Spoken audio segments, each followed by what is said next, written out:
good day everyone. So let's continue the report of Abilino Kahukom. Chapter 6, Making Women Count for Peace. So, the Philippine and UNSCR 1325. So, the meaning of UNSCR is United Nations Security Council Resolution. So, ito ang resolution para sa mga kababaihan. In March 2010, 10 years after the adoption of 1325, the Philippine Adoption of National Action Plan or NAP to implement the resolution, a NAP describes the measurable and specific strategy and initiative a government will undertake with a given period of time to implement 1325 and the supporting resolution of women, peace, and security. So, 1325 is the Security Council resolution that declares all people have a role to play in preventing war regardless on gender. Not only in women, but also for men. So, lahat po tayo sa gender. So, kinakailangan ito kasi women must part of negotiation for peace and peace building. It is always collaboration between society to build peace. So, mas malaking tsansa talaga na merong magagawang peace pag nakikipag-usap ang mga babae sa mga karatig nga mga bansa. So, not only for women but also for men. So, the NAP was adopted in the view of various forms of violence women and men face in the country. Participants in consultation made from 2007 to 2009 reported experience and knowledge not only the armed conflict in Mindanao and between the government of Communist Party of Philippines, the New People's Army, but also of clan wars, dualism, and political violence and resolution-based armed encounters. So, hindi lang sa Mindanao merong away. Lahat ng bansa meron talaga. So, kinakailangan natin na magkasundo. So, itong Communist Party, ginawa rin ito noong una pa lang. So, Communist Party is involved CPP, NPA, Communist Party. So, ito ang mga NPA. So, hindi naman talaga nakikipag-away ang NPA kung hindi rin inaabuso. So,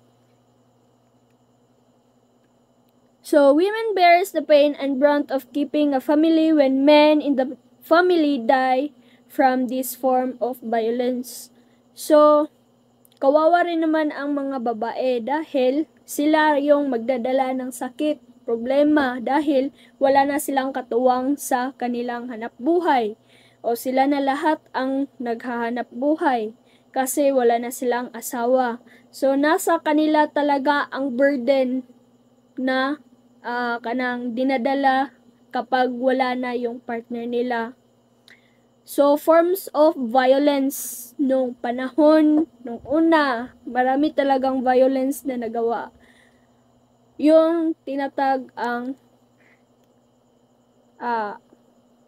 kay Marcos. So, the Philippine NAP for 2010 naman, 2016 ensured the inclusion of pillars of the protection of women's human rights and prevention of violence of this right. So, sa uulitin, ang human rights hindi lang para sa babae. Ginawa ito para sa ating lahat. Para meron tayong freedom of choice kung ano ang dapat nating i-express sa ating bayan. Meron tayong freedom of speak.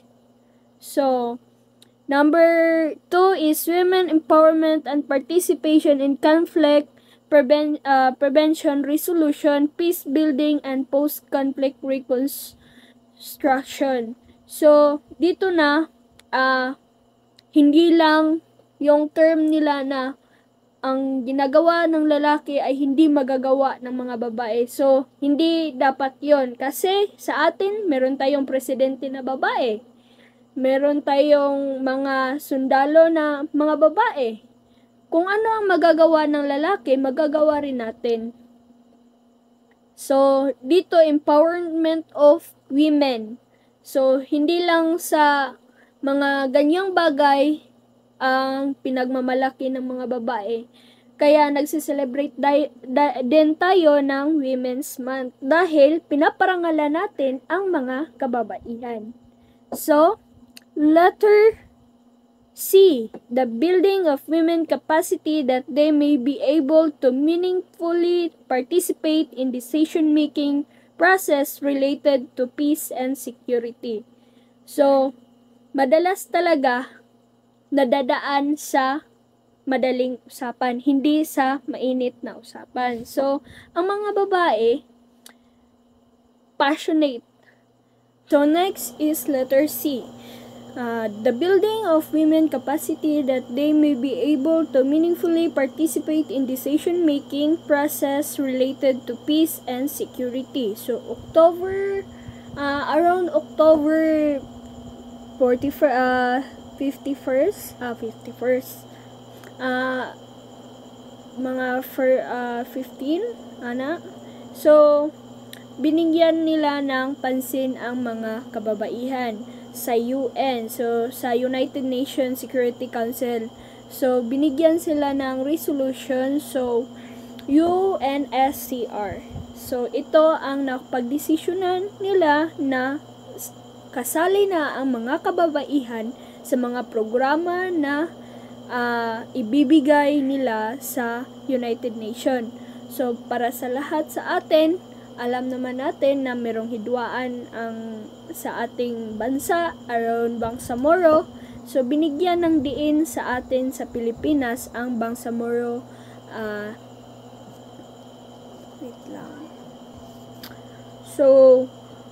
Bangsamoro Basic Law or BBL. Civil society organization, on the other hand, initiated localization of 1325 in selected conflict-affected barangay, municipalities, cities, provinces, help enhance women capacity in conflict resolution. So, malaki talaga ang responsibility ng mga kababaihan sa ating society ngayon. So, nakakatulong talaga ang mga kababaihan sa para maging okay ang ating bansa, sa ating society.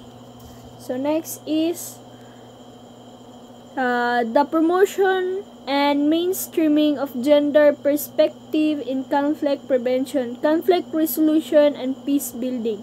In 2016, the final year of implementation of the first NAP or National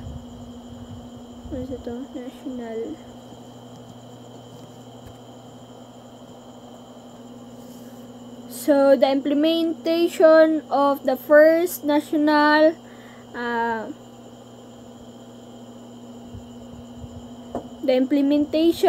National Action Plan. The government reported some headways, including institutionalization of WPS agenda. So, Women, Peace, Security, WPS agenda, the meaningful presence of participation of women in all formal peace tables as negotiator and support personnel in the inclusion of gender sensitive and women specific.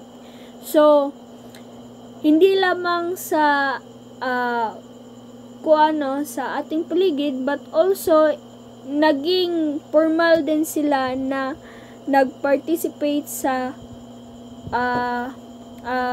for example, Senate, like ganyan. So, nandyan sila sa peace table, isa rin silang negotiator para maging okay na ang kung may hidwaan ang bansa, ganyan. And support personnel, support for the mga kumpanya about women's, the inclusion of gender sensitive and women specific. So, way forward, the adoption of 1325 gaps between commitments and women's actual representation and meaningful participation in all peace. 18 years after the process continue to persist. The UN Secretary General in all mediators, so 8% 8% doon is shared that women comprise only 2% or 2% to 5% of witness and signatures in formal peace.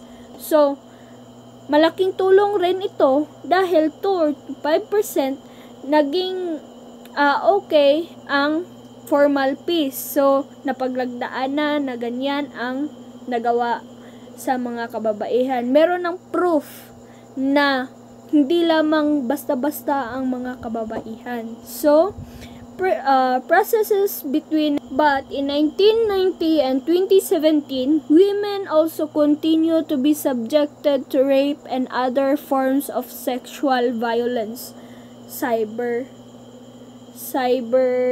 crime, sexual harassment, or rape. So, yan ang mga possible na nangyari sa kanila.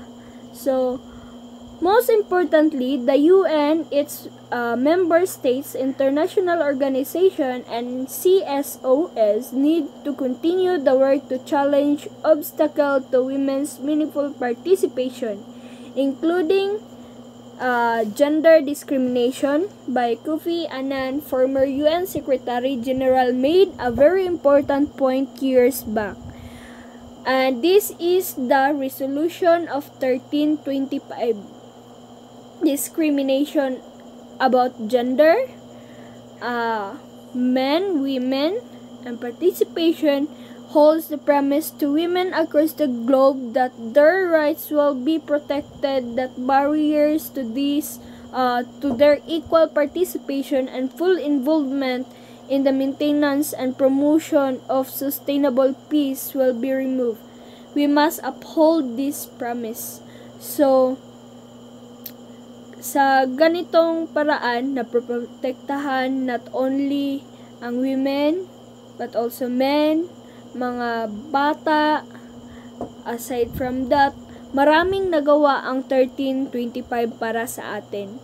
So, hindi basta-basta ang role ng UNSCR 1325 para sa ating community, sa ating bansa, and also for United Nations. Dahil dito nabuo ang peace sa ating bansa. So, hindi babae lang. So that's all. Thank you.